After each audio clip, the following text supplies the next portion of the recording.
Jadi kalau kita ditanya, Pak, ibadah apa yang paling enak dalam Islam? Jawabannya jelas, nikah. Begitu enaknya ibadah yang namanya nikah ini, sampai yang sudah pernah pun pengen ulangan. Namanya ibadah. Tetapi tentu ada konsekuensi. Oleh karena nikah ibadah, dan semua ibadah dalam Islam tidak boleh dikerjakan setengah hati atau main-main. Sholat ibadah, tidak boleh main-main atau setengah hati atau coba-coba. Puasa ibadah, tidak boleh main-main, setengah hati atau coba-coba. Dan oleh karena nikah pun ibadah, punya nilai sakral, juga tidak boleh main-main, setengah hati atau coba-coba. Dus nikah eksperimen tidak dikenal dalam Islam. Mas, saya dengar sampean sudah nikah ya? Iya mas, saya cuma nyoba saja kok ini kok. Kalau enak terus, enggak ya bubar. Ini tidak ada nikah eksperimen, sebab dia punya nilai sakral yang bermotifkan ibadah. Itu pengertian dan kedudukan nikah. Lalu apa motivasi suatu pernikahan? Karena apa seharusnya orang nikah itu? Apa landasannya? Saudara, hadis yang diriwayatkan oleh Imam Bukhari, Muslim, Abu Dawud dan Ibnu Majah dari Abi Hurairah menjelaskan, Nabi bersabda, tunkahul mar'atu li arba'in. Nikahilah perempuan karena 4 perkara. Kalau dia perempuan tentu nikahilah laki-laki karena 4 perkara. Memilih jodoh, nah inilah lengkapnya konsepsi Islam. Memilih jodoh saja Islam itu memberikan petunjuk kok.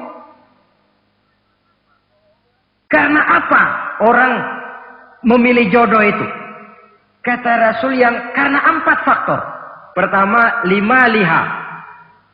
Karena dia orang kaya. Cari yang kaya. Yang kedua, lihasabiha.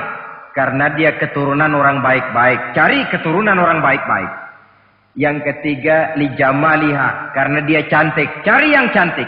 Dan yang keempat, lidiniha. Karena dia orang taat beragama. Cari orang yang taat beragama. Kalau berkumpul keempat-empatnya, rasanya surga dunia sudah. Coba lihat. Suami mana sih yang tidak bangga punya istri cantik, kaya, keturunan orang baik-baik, lalu taat beragama? Atau istri mana sih yang tidak bangga punya suami ganteng, kaya, keturunan orang baik-baik, dan taat pula beragama? Tapi kan terus terang, yang kumpul keempat-empatnya kan boleh dibilang jenis makhluk langka ini.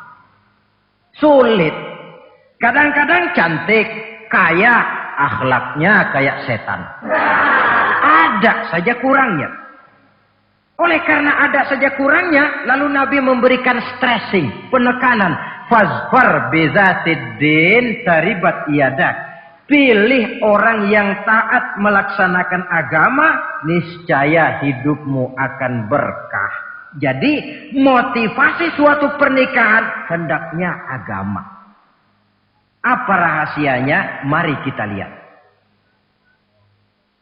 Kalau orang memilih pasangan karena rupa yang cantik semata-mata, silakan, tapi jangan jadi motivasi utama. Kalau rupa yang cantik jadi alasan utama, saya yakin rumah tangga tidak akan tahan lama. Sebab apa? Pertama, yang namanya cantik itu relatif. Artinya bergantung siapa yang memandang. Yang menurut saudara cantik, menurut saya belum tentu cantik. Yang kata saya cantik, menurut saudara barangkali itu yang jelek. Relatif. Saya kalau ditanya orang, Ustadz, siapa perempuan paling cantik di dunia ini? Tentu saja saya jawab istri saya. Apa saudara lalu protes? Salah Ustadz, yang cantik istri saya, bukan istri Ustadz. Saya bilang masa bodoh, saya nggak ngurusi istri sampean. Cantik itu relatif. Sehingga di kalangan para ahli cinta, ahli cinta, sampai sekarang masih jadi perdebatan. Sebenarnya cantik yang bikin orang jatuh cinta, apa cinta yang membuat orang jadi kelihatan cantik? Dua-duanya bisa terjadi. Mungkin karena cantik orang jatuh cinta, dan bisa juga karena sudah kadung cinta orang kelihatannya jadi cantik. Tapi yang jelas cantik relatif. Yang relatif tidak bisa dijadikan sandaran utama. Yang kedua, yang namanya cantik itu temporer. Artinya berubah oleh pergeseran masa dan pertukaran waktu. Sekarang dia cantik, of course. Sedang sweet 17-an, sedang honeymoon, sedang bulan madu, sedang pengantin baru. Tentu saja cantik. Punya dia anak satu, kecantikan mulai menurun. Punya dia anak dua, kulit mulai keriput. Punya dia anak tiga, apalagi tak pandai bersolek, udahlah onderdil mulai pada copot. Kalau rumah tangga didasarkan kepada rupa yang cantik saja, selesailah rumah tangga sampai di situ. Yang ketiga, di atas langit, rupanya masih ada langit lagi. Di atas yang kita anggap cantik, rupanya masih ada yang lebih cantik. Kalau cantik yang kita kejar, kita akan jadi petualang yang pindah dari perempuan satu ke perempuan yang lain. Cinta bajak laut namanya.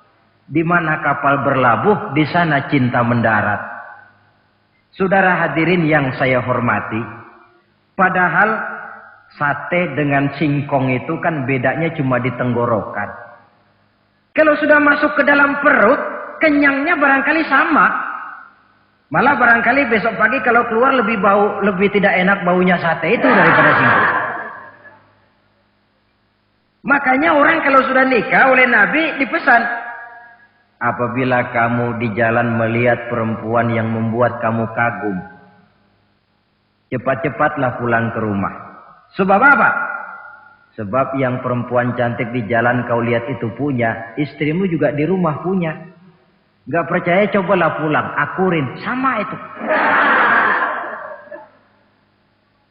Silahkan cari yang cantik, tapi jangan dijadikan motivasi utama. Yang kedua, kalau perkawinan, pernikahan cuma karena harta, silahkan cari yang kaya. Tapi kan harta itu, kata Imamul Ghazali, al-mal zillun zail. Harta bagaikan bayangan. Sore di sebelah barat, tengah hari di tengah, sore pindah ke sebelah timur. Hari ini dia kaya, besok dia bangkrut. Roda itu berputar. Kalau harta dijadikan pilihan utama, boleh jadi dalam hidup berumah tangga ada pepatah, ada uang abang disayang, tidak ada uang abang melayang. Artinya pun rumah tangga tidak akan tahan lama. Yang ketiga, kalau karena keturunan, persilahkan cari keturunan yang baik-baik. Namun toh pada akhirnya orang diajarkan bahwa kita ini mau besar atau tidak, bukan dengan jalan menyempeng kepada kebesaran orang lain, tetapi ditentukan oleh kepribadian kita sendiri. Sekarang kalau karena agama, Nabi berikan penekanan fazfar bizatid din taribat yadak. Pilih orang yang taat beragama, niscaya hidupmu akan beruntung. Apa rahasianya? Tidak lain rumah tangga Rasulullah Sallallahu Alaihi Wasallam. Yang ini artinya kita sudah masuk kepada bagian ketiga, bagaimana membina rumah tangga bahagia menurut contoh baginda Nabi. Saudara, bagaimana sih rumah tangga Rasul itu? Kelihatan dari dua ucapannya, pendek, singkat, tapi punya pengertian filosofis yang mendalam. Dua kalimat saja beliau bilang tentang rumah tangganya, yaitu baiti jannati, rumah tanggaku laksana sorga bagiku. Bayangkan, kalau seorang suami sudah mampu berkata macam begitu, bahagia hidupnya. Ini barangkali tantangan buat kita semua. Mampukah kita di rumah tangga berkata semacam perkataan beliau tadi? Baiti jannati, rumah tanggaku laksana surga bagiku. Padahal dari sejarah kita baca, Rasul itu rumahnya kecil. Tidurnya di atas pelepah daun korma. Sampai berbekas di pipinya. Sarapan paginya seteguk zam-zam, sepotong roti, kadang-kadang 3 butir korma. Tempat tidurnya bukan Alga spring bed atau Dunlopillow macam kita punya. Di rumahnya tidak ada mebel spaghetti model yang lagi ngetop-ngetopnya. Entah di tengah rumah macam itu, beliau sanggup berkata, baiti jannati. Kenapa kita yang hidup di zaman di mana fasilitas mestinya lebih menunjang, kok malah banyak yang berkata sebaliknya? Baiti nari, rumah tanggaku laksana neraka bagiku. Padahal dilihat dari segi materi, rumahnya bertingkat, mobilnya serba berkilat, uangnya banyak berlipat-lipat, istri pun cantik memikat, kadangkala boleh jadi jumlahnya 4. Tapi tiap hari kiamat. Kenapa ini? Marilah kita lihat. Ternyata rumah tangga Rasul itu motivasinya tidak lain agama. Agama menuntun suami dan istri masing-masing untuk tahu kewajiban dan tahu haknya. Kalau kewajiban sudah dilaksanakan, lalu hak diberikan, akan timbul pengertian, understanding. Kalau sudah ada saling pengertian, akan timbul ketenangan, feeling of security. Dan ketenangan tangga utama untuk mencapai yang disebut bahagia. Itu sebabnya hakikatnya membicarakan rumah tangga yang berdasarkan agama tidak lain adalah bagaimana seharusnya seorang suami melaksanakan kewajibannya dan seorang istri melaksanakan tugasnya. Artinya kewajiban suami itu apa? Kewajiban istri itu apa? Kewajiban istri hak suami, kewajiban suami hak untuk istrinya menurut tuntunan dan tuntutan agama.